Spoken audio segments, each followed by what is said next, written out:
All right, last lesson of chapter 1, guys, and we're going to talk about the media, right? The media. What is this all about? So, first of all, what is the media when we talk about media? And guys, media, basically, the term media refers to medium. Medium of what? Medium of information. So anything that passes on information to us is a form of media. So newspaper, magazines, television, radio, the internet, social media are all forms of media. Okay, so just be aware of that. And probably the most concerning out of all of those is this thing called social media. When I was a kid growing up, I'm 42 years old, right? I am not young, but I'm also not super old. But I remember a day before the internet. I remember life before social media, and we had a lot more faith in the media than we do now. And that really comes down to this thing called fake news, which we'll look at the end of this content here. So really great episode or video here, guys, from Crash Course about the media, what it is, why it's important, its role, etc. So make sure you have a look at this video. Now, guys, overall, the job of media is to inform us. It is to summarize information and to pass it on to us so that we are informed citizens. We want citizens in democracies to be informed so that we're able to make good decisions for ourselves, for our communities, for our countries. Now, in the House of Commons, right, here we have a model, right? A model of what the House of Commons is, and it tells you what each of these numbers represents, right? Number 1 is where the Prime Minister sits. Number 2, Speaker of the House, etc. Number 17, back behind the Speaker of the House, is something known as the press gallery. So in the House of Commons, in the federal government, there's reporters who sit there every single time Parliament's in session, every time Chamber is in session, and they report on the daily goings on of what happens in that legislative body. Same thing in the legislature here in Alberta.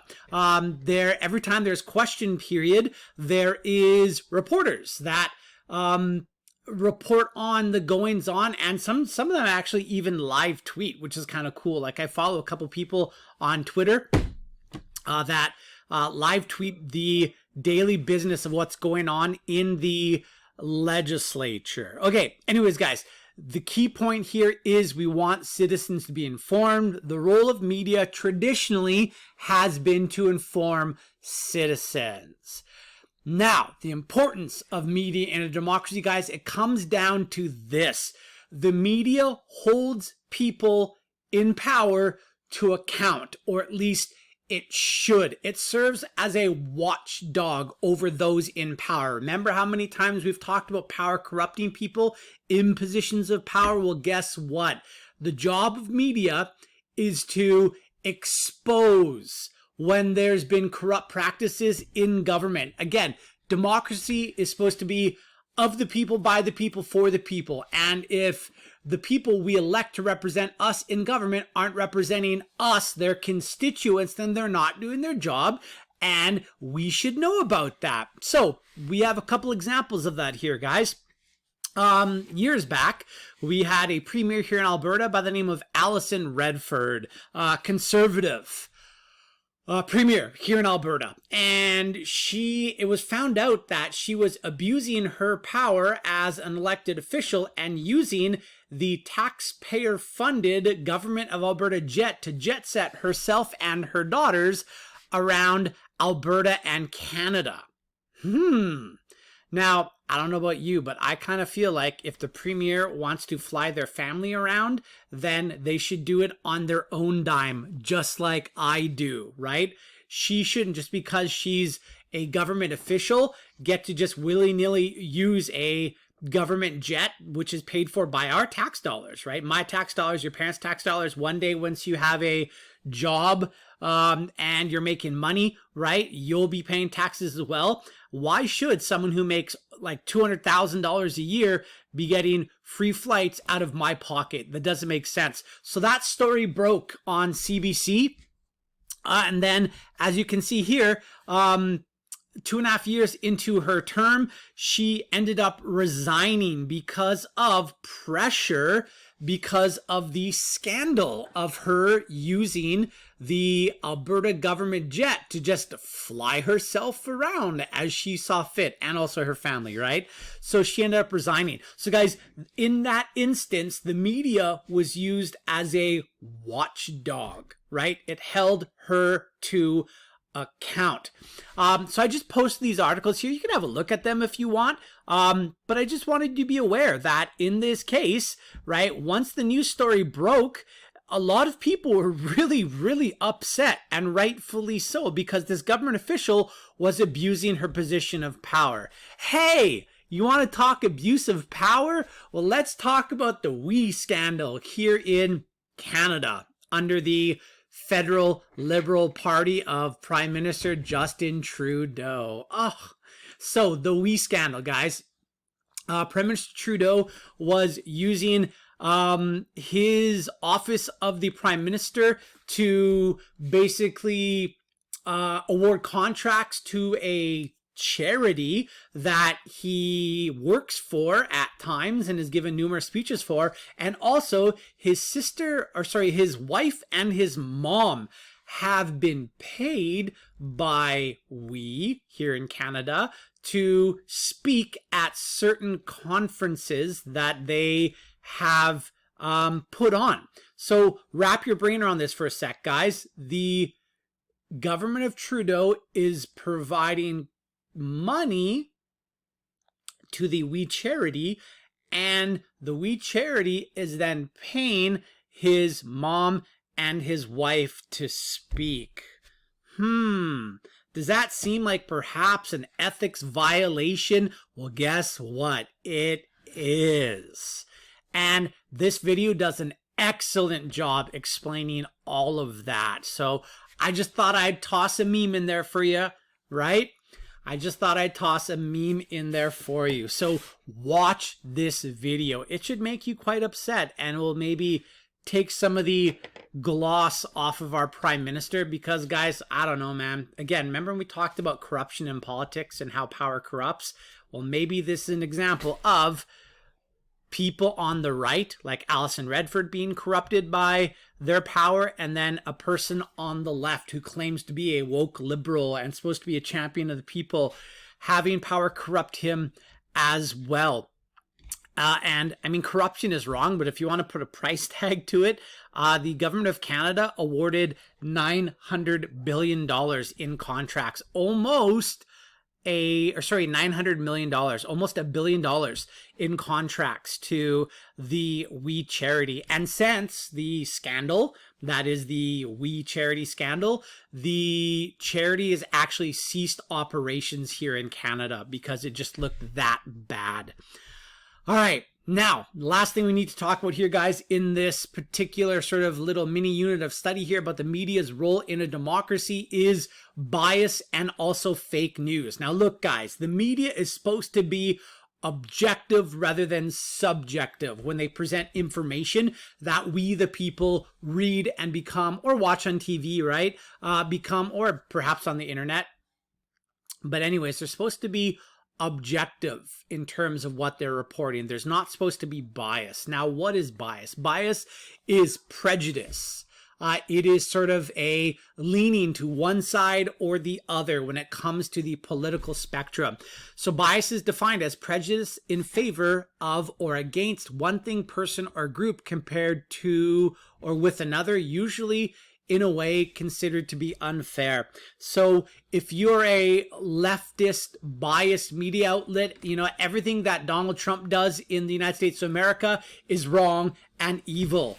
If you are a rightist media outlet in Canada, right, everything that Justin Trudeau does is wrong and evil. So we see things like that happening all the time in the media today.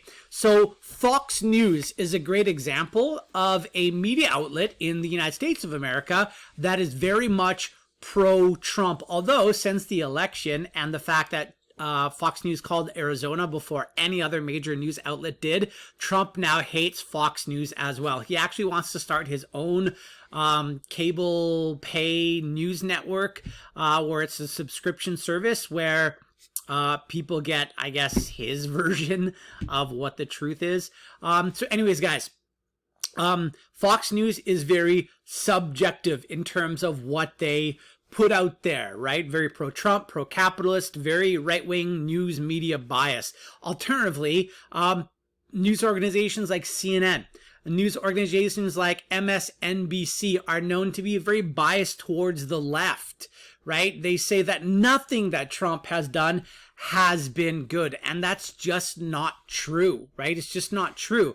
There have been policies like strengthening American borders, right? Not all of it, but some of it that I would argue has actually been a positive thing, right? There's certain economic policies that President Trump has created that have been positive, I would say more so than they have been negative. But CNN and MSNBC never focus on that. So we really need to be aware of where we're getting our information from. So again, guys, watch the video and then watch this video. From this, guys, there's a few things you need to understand, a few things you need to know. Don't just trust one source. If you read something on the internet and you're about to snap it to your friends or retweet it, or I don't know what else you do on other social media websites, make sure it's true before you spread it on. Nothing travels faster than a lie. There's like an old saying, this is something like a lie will travel all the way around the world before the truth even has the chance to put its shoes on, or something like that, right? So don't just trust one news source. Fact check everything, right? There's so much misinformation in society right now surrounding a whole host of topics. And one of them being, of course, the COVID-19 pandemic that we are living through right now, right? People saying that COVID's no more dangerous than the flu and stuff like that. Come on. Really? Fact check your news, honestly. Next, have a healthy skepticism of what you read or watch, especially online. Guys, online things like blogs, social media, etc., there is no need for objectivity. There is no need for truth, right? It is incredible how much misinformation is out there on the internet now since the rise of social media. So realize, guys, that all media has a particular bias associated with it. And then we get fake news. Okay, and the last thing we need to look at and talk about in this chapter here is this thing called fake news. Fake news, popularized by the Tangerine President number 45, tangerine being his color, Donald Trump. And yeah, it's kind of crazy. So guys, is there fake news out there? Absolutely. There absolutely is fake news out there. And most of it is online in the form of non-accredited media outlets, right? I'm fairly confident in saying that, you know, the Edmonton Journal, the Calgary Herald, the New York Times, the Washington Post, Los Angeles Times, where they all actually have accredited journalists who have gone to university and gained journalism degrees, right? They still attempt to be as objective as possible. Do they sometimes make mistakes and print things that are wrong? Absolutely. But they also print retractions and apologies when that happens. That is the hallmark of a good news organization, is when they're wrong, they publicly acknowledge it and they retract their former statements. So fake news has been around for a long time. When I was a kid growing up, and, you know, this still exists, the National Enquirer was the fake news of that day. You know, I'd go to the grocery store with my mom, and as you're checking out, there'd be the National Enquirer magazine, and you'd be reading all sorts of crazy stuff about, I don't know, like O.J. Simpson, back in the day and stuff like that, right? The Backstreet Boys when they're first popular, like all sorts of just stupid stuff, right? Which was fake news. It was sensational fake news. However, the difference now, guys, is that President Trump is looking at the New York Times and the Washington Post and basically any journalist who says things that he doesn't like, and he is calling them fake news. And this is not a good thing, because what it does, guys, is it undermines our public acceptance and our belief in the media as a watchdog, as a system of accountability for those in power. Trump calls fake news anything or any media outlet that he doesn't agree with, even if it's not. And I'll tell you a little secret about Donald Trump. When he speaks at things like presidential debates, when he speaks at campaign rallies, he is the one telling the lies. I mean, the guy, so much of what comes out of his mouth is just fake, right? He said the coronavirus was going to come, there's going to be 15 cases, and then it was just going to disappear, and it was going to be great. And that hasn't happened. The US now has like 250,000 plus COVID deaths and 14 million cases. 14 million, right?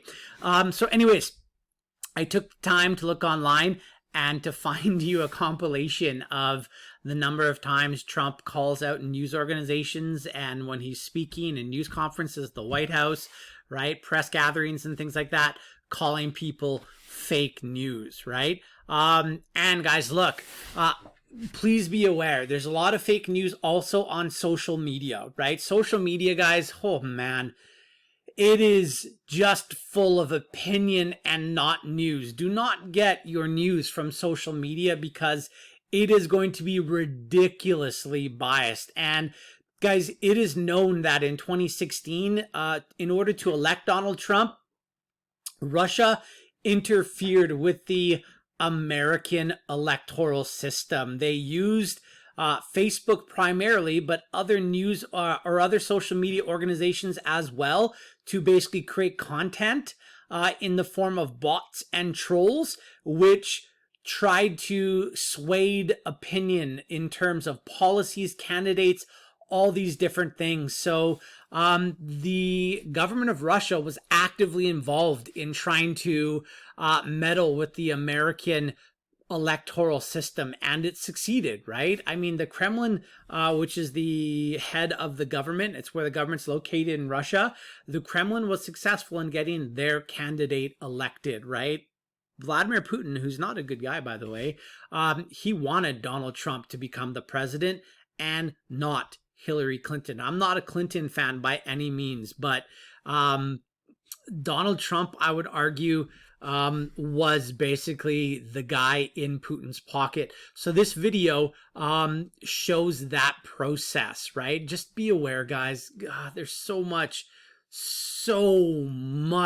garbage on social media. Read newspapers, watch mainstream news. They at least have objectivity or statements of objectivity. They're supposed to be objective and truthful, whereas what you're getting on social media or, other outlets like Breitbart News and things like that, it is just laden with false information. Same thing with Facebook, man. Like, it is incredible how unsavvy older people are when it comes to detecting just absolute intellectual drivel in the form of news and news stories and stuff like that. But it's all targeted, right? Russia is basically, Facebook is basically a giant Russian bot farm designed to convince people of mistruth.